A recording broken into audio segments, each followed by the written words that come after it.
today in this video, I'm going to give you guys a list of books to read if you're in a reading slump. I was just in, and kind of still am in, a reading slump for the first time in probably a decade. I have been into so many other things like movies and video games that I haven't been reading as much as I usually am, but I'm starting to come out of it, so I wanted to give you guys a book recommendation list if you're in a reading slump. Maybe these books will help you. I'm gonna start off with the books I have read recently that really helped get me out of my reading slump. The first two I had on my Kindle. I don't own them yet. So the first one is a literary fiction called My Husband. I don't know if this is super popular. I just saw it on Kindle and downloaded it, but it's about this woman. I think she's an unnamed narrator till like the very end. But she's this married woman who has this husband, and she loves her husband to the point that she is obsessed with him, and her entire life revolves around loving her husband. She goes literally crazy over the tiniest little things that he does that she could even slightly perceive as being negative. It completely consumes her, and she freaks out over it. I loved this book because it was really short and really easy to go through. It has a very basic premise, but the writing style is super good. It's very interesting, and you really get to see how the inside of this character's mind works. And for me, honestly, it really helped me reevaluate like overthinking. Like some of the things she would think in this book, I would be like, that totally makes sense. Like that's totally valid. Meanwhile, she's crazy, and she's thinking these crazy things that like they make sense, but they're not rational and they're not worth her time and energy. But she just overthinks it to the point where she goes crazy over it.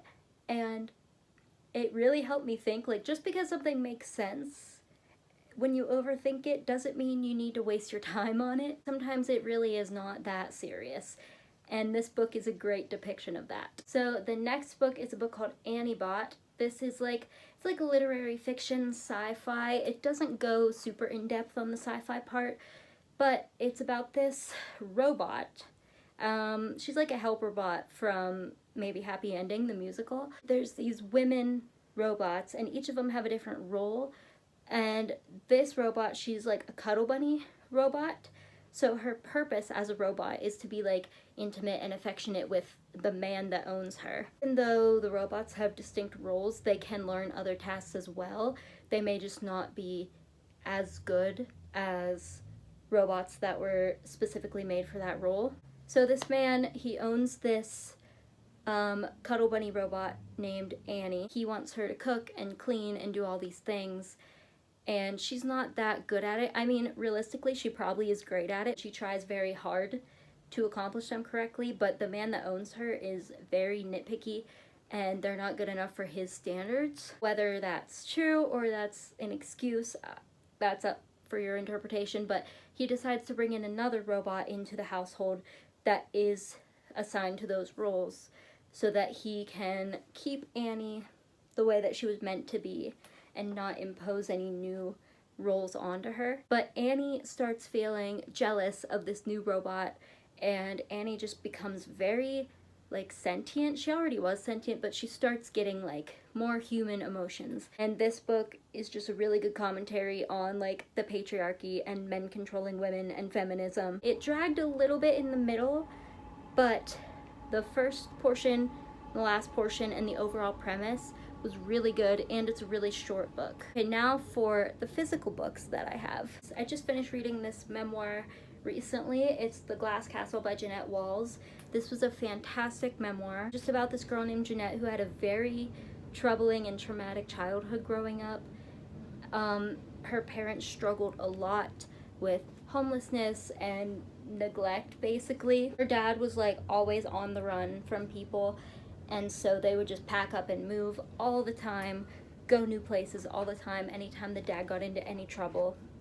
And it's basically just Jeanette's story of her growing up in the family she did and how she dealt with it as an adult and basically like took her own power and individuality into her own hands and changed her life for the better. The font is very tiny, but it's definitely worth the read. If you liked Educated by Tara Westover, I totally recommend this book. This is just like a cheesy romance recommendation, but we have Dungeons and Drama and Dating and Dragons by Christy Boyce. These are young adult, very nerdy romance books. This one is about a theater kid that falls in love with a D&D player. Like, it's perfect. Two of my favorite YA romances, especially the first one. I loved it so much. I gave them both 5 stars. If you like YA and you like nerdy stuff, definitely pick these up because they're very cute and you will just like fly through them. Next we have Convenience Store Woman by Sayaka Murata. I love this book. It is so short. I read it in one sitting. The font is huge also. Her name is Keiko and she works at a convenience store. And that's pretty much it. The whole point of the book is talking about how you don't have to have this big, extravagant, fancy, rich, aesthetic life. You don't have to follow the traditional path in life that people try to pressure you into having. As long as you're happy and you're doing what makes you happy and you feel content with, then that's literally all that matters, and you shouldn't be made to feel less than. If you just want to work at a convenience store your whole life, and you're happy doing that, then you should do that, and nobody should discourage you from doing that. We have A Very Large Expanse of Sea by Tahera Mafi, one of my favorite authors. This is a literary fiction / romance book about a 16-year-old girl who's Muslim, and she's going to school like the year after 9/11 happened, dealing with racism and prejudice in the aftermath of 9/11. And it's about her romance, and the romance in it was so adorable. She falls in love with like a white, I think, Christian boy. He might not be Christian, but I don't actually remember what his religion is, but he's not Muslim. The romance is so adorable and the story's really good. It's a really good introduction book to books that deal with like race. Like I would put it in the similar field with The Hate You Give by Angie Thomas. Next we're gonna go with my current read. It's like a duology. This is one of my favorite duologies in the entire world. So we have Beautiful Boy and Tweak by David Sheff and Nick Sheff. So you probably have seen the movie with Steve Carell and Timothée Chalamet. I haven't actually watched the movie yet. I've just read the books, but I read Beautiful Boy, and this is the memoir about David Sheff and how he dealt with his son being a drug addict. And I love this book. You see the dad like raising Nick, and then, you know, him going through his addiction, and just the dad's perspective on how he dealt with it and the research he did on addiction, how he coped with his son being an addict, and you just see his whole perspective of the story. And then what I'm currently reading is Nick's book, where you see his perspective of when he was on drugs. And it's so cool because you'll read about the exact same phone conversation or something, and you'll read it from Nick's perspective, and he talks about like his feelings being hurt because his dad won't talk to him on the phone.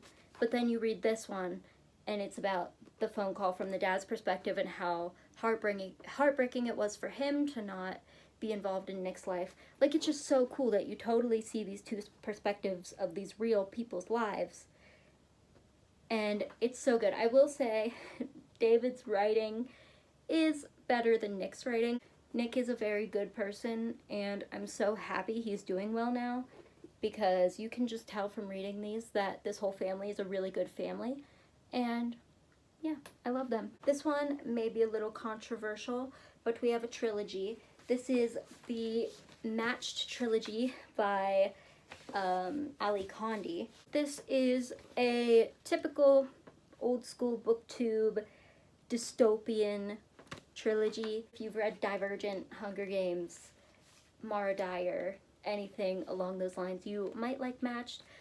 I've heard a lot of opinions that people say this is too immature, it's not well developed. A lot of people hate the middle book because it's just filler. Personally, I will defend this series forever. I loved it and I thought it was great, and it's a great beginner trilogy into dystopian, and it's just fun and quick, and if you need a little bit of fantasy dystopian type vibes, this would be great to get you out of a reading slump.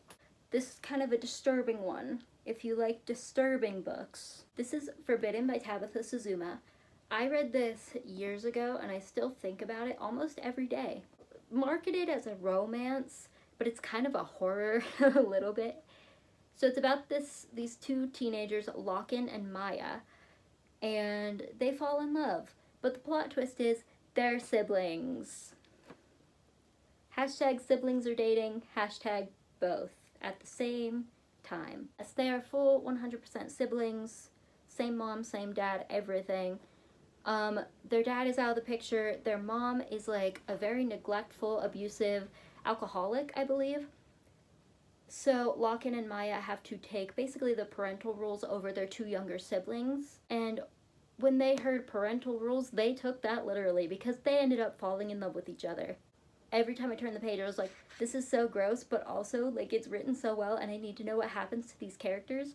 And you just feel so bad for them because they're in such a rough situation and they have so much wrong with them and going on with them. I just wish that they could have gotten help that they needed. And then finally, since spooky season is upon us, it's finally September, I recommend literally any book by Natasha Preston. I read a Natasha Preston book every single fall, and like everyone knows that. My one friend on Twitter was like, shout out to Chloe because I'm reading Natasha Preston. So far I've read The Haunting, The Lake, The Twin, The Cabin, and The Fear.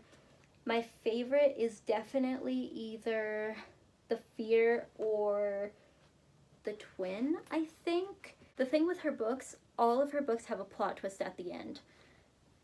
And every time I'm like, oh, I'm gonna know what the plot twist is. And I never really do. They're so quick, they're so easy to read, they're perfect thrillers if you don't like to be scared, like you just want a quick, cheesy thriller.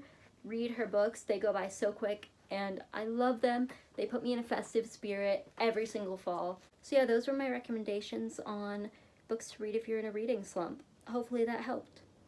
Thank you guys for watching, and I'll see you in my next video.